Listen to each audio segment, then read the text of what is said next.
Caden was taken aback and in shock. How did you know that? He never told anyone he was drinking blood. How did Dustin find out? Don't forget, I'm a doctor. I saved your daughter from her strange illness, Dustin said seriously. Caden Murray. The soul-devouring technique is a crash course for those out of options. If you continue down this path, you'll meet a violent end sooner or later. Nonsense. I'm stronger than ever now. I can take on 1,000-man army without fear.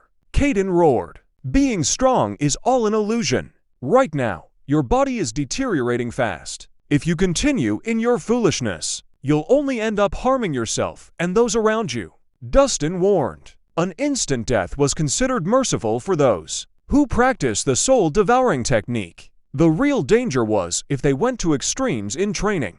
They would go berserk and not recognize their loved ones, killing everyone they saw. That was why the nearest and dearest to them often suffered from their madness. There might even come a day when Sheila will be killed by Caden. Brat, you can stop with the nonsense now. Even if you come up with the most ridiculous stories, I won't spare you. Caden sneered before reaching out to grab Dustin once more. Dustin's expression darkened. He was about to retaliate when suddenly, a gunshot rang out from outside. The noise stopped the both of them in their tracks. They turned toward the sound and saw a burly old man with white hair walk in proudly, accompanied by several subordinates. The old man had a squarish face and a bristly beard. His aura commanded respect from others. It was an air forged through years of battle experience, and sent shivers down the spine with just one glance. The old man was Christopher Murray, Dragonmarsh's Grand General and the kingdom's protector. Dad. Caden cooled down immediately and stood obediently, showing a respectful demeanor. What's going on? Aren't you afraid of being ridiculed? Why are you fighting at the doorstep of our home? Christopher said sternly. Dad, this brat harmed Roxanne. I was just about to apprehend and question him, Caden explained with his head lowered. Oh. Christopher turned his attention to Dustin and asked, Kid, you look familiar. What's your name? Dustin lowered his head respectfully. Greetings, General Murray. My name is Dustin Reese. Dustin Reese? Christopher's eyes lit up, and he let out a hearty laugh. It's you. No wonder you look like him. Dad, you know him. Caden was dumbfounded. This kid saved Sheila. Have you forgotten already? Christopher glanced at him in displeasure. It was an equal exchange. He treated her illness, and we paid him. We don't owe him anything. Besides, he harmed Roxanne. If I don't take him in now, how will I explain it to Edgar? Caden said bravely. Did Roxanne die? Christopher countered. No, but... Caden was about to fan the flames when Christopher interrupted him impatiently. She's not dead, right? What's with all the nonsense? If Edgar is unhappy, ask him to talk to me. What? Caden was taken aback. Wasn't his father usually protective of his own? What happened to him? Roxanne was injured, yet he wasn't concerned. What are you still standing there for? Move. Christopher pushed Caden away and grabbed Dustin's shoulder. With a smile, Christopher said, Kid, you're finally here. We need to drink to our heart's content tonight. Caden watched them leave at a loss. What just happened? The world had turned upside down. In the end, Dustin entered an antique study at Christopher's invitation. After they were served coffee, they started chatting. Kid, it's been 10 years, hasn't it? You look like a completely new person compared to back then. Christopher looked him up and down in astonishment. 10 years ago, Dustin was known as Dragonmarsh's #1 talent. He was young, arrogant, and rebellious. But today, he had transformed into a reserved man, hiding his abilities and talent. 10 years have passed, and you are still as dignified and graceful as ever, Dustin complimented. I'm getting old. I'm not as imposing as I used to be. Christopher shook his head with a smile. Kid, I don't think you came because you missed me. Do you have something to discuss? To be honest, I'm here to visit you. But I'm also here to ask for a favor. Dustin went straight to the point. He even placed a gift he had prepared on the table as he spoke. Oh, what is it? Christopher sipped on his coffee as he smiled. I heard someone had sent you a Cherusia as a gift. This item is very important to me. I hope you can let me have it. And I would willingly pay a high price for it, Dustin said respectfully. The Cherusia. Christopher raised an eyebrow slightly. He smiled. You have quite the network. But this precious treasure is rare. What do you plan on exchanging it with? General Murray, whatever you need. Just let me know, Dustin responded. Kid, are you married yet? Christopher asked with a smile. I was married, but I'm divorced now. Dustin found his question strange, but he replied truthfully. That's great. It's great that you're divorced. Christopher smiled as he stroked his beard. So, what do you think about Sheila? Sheila. Dustin was surprised. She's a kind woman with a gentle heart. She is also very loyal to her friends. I'm happy to hear that, Christopher said, still smiling. Both of you are outstanding, and you like each other. Why don't we decide on the date of your marriage now, so that I can greet my great-grandchild sooner? What? Dustin almost spat out the coffee he had just drank. He exclaimed, General Murray, you're joking, right? This is an important matter. I would never joke about this, Christopher said earnestly. General Murray, you must have misunderstood. I don't have any romantic feelings for Sheila.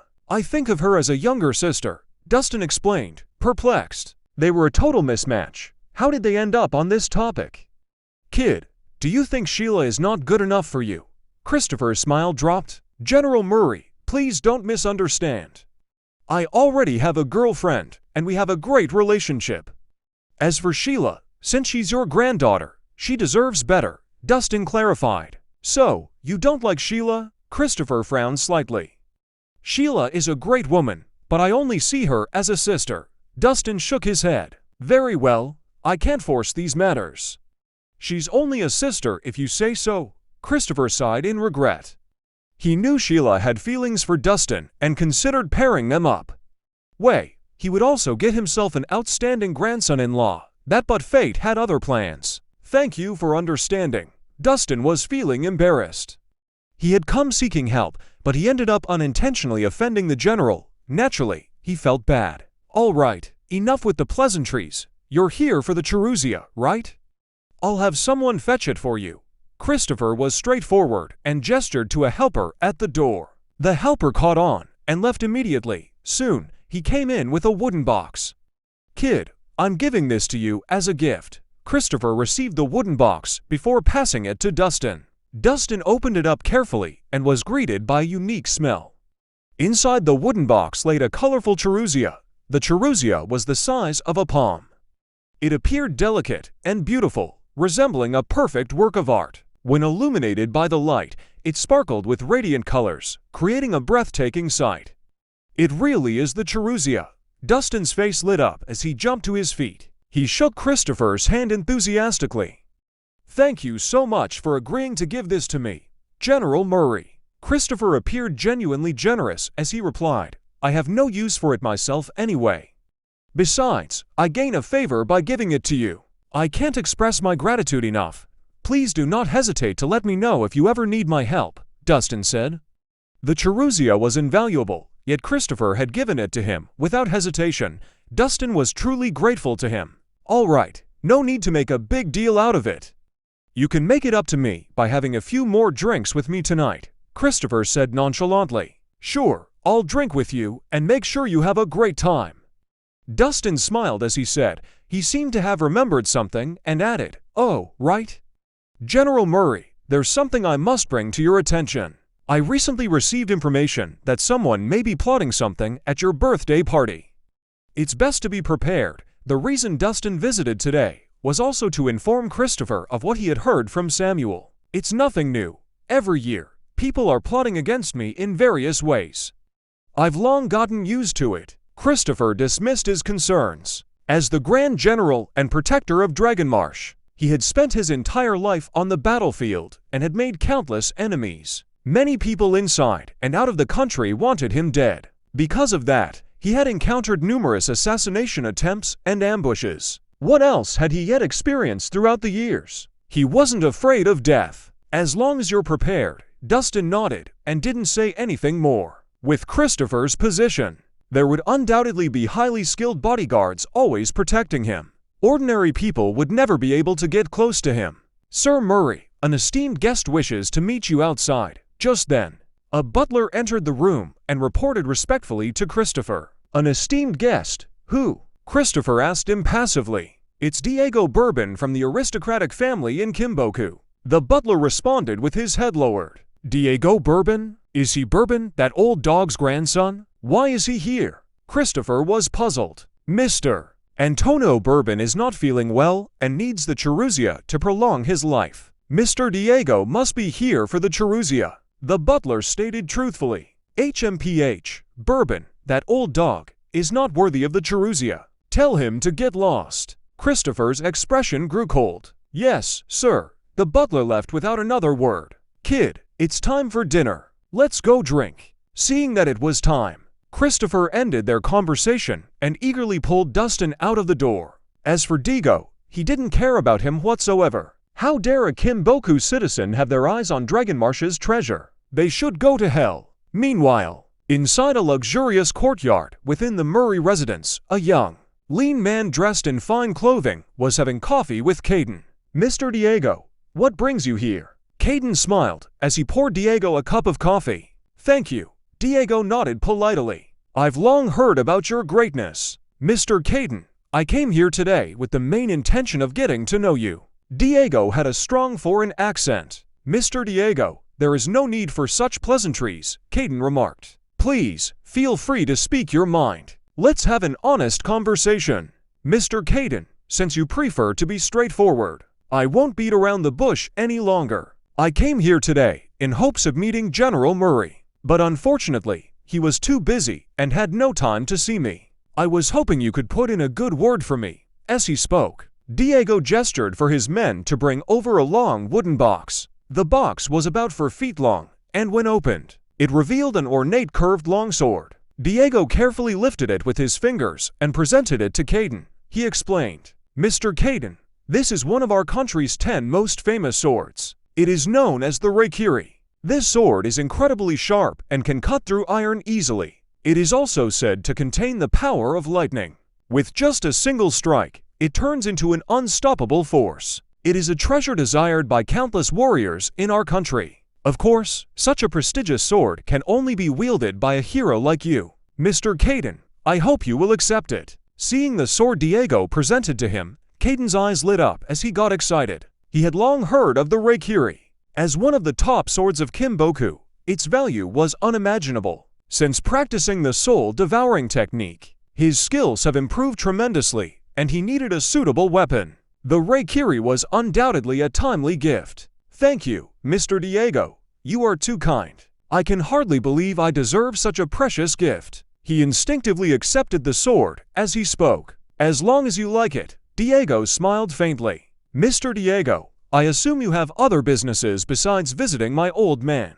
After looking fondly at the sword, Caden asked again, if Diego were just here to meet his father, why would he offer such a precious item? You're truly perceptive. Mr. Caden, I do indeed have another request, Diego said with a smile. I heard General Murray has a rare precious herb known as the Chiruzia. I am interested in it. I have another generous present prepared if you could help me obtain it. So, you've come for a medicinal herb. No problem at all. I'll take care of it. Caden was confident. Everyone in the family knew that Christopher wasn't interested in worldly possessions. Whenever he obtained any treasures, he would distribute them to the younger generation as rewards. As long as Caden asked for it, he could easily get his hands on it. Your words assure me. Diego breathed a sigh of relief. Caden turned to an elderly woman beside him and instructed, Mrs. Patty, please inform the old man that I am in great need of the Chiruzia. I hope he will consider my request. All right. Mrs. Patty nodded before leaving. It wasn't long before she was back, but her expression was grim. Mrs. Patty, you got it already. Where is it? Caden asked with a smile. Sir Murray has given the Chiruzia away. Mrs. Patty shook her head. He gave it away, to whom? Caden's smile froze. A young man named Dustin. Mrs. Patty told him the truth. What? He gave it to that brat. Caden frowned, and his expression turned dark. How could he give a precious treasure like the Chiruzia to a loser like Dustin? He was too foolish. Even if Dustin had saved Sheila before, they had already rewarded him. Was it necessary to treat him that well? Can we get it back? Caden couldn't accept it. He had even confidently promised Diego. He didn't expect problems to arise so quickly. You know Sir Murray's personality. He would never get something he's given away back. Mrs. Patty put down that thought. Damn it. Just what makes him worthy of such a treasure? Caden was fuming. Mr. Caden, who is this Dustin? It seems like General Murray favors him. He's no one. My father likes him just because he saved my daughter once, Caden explained.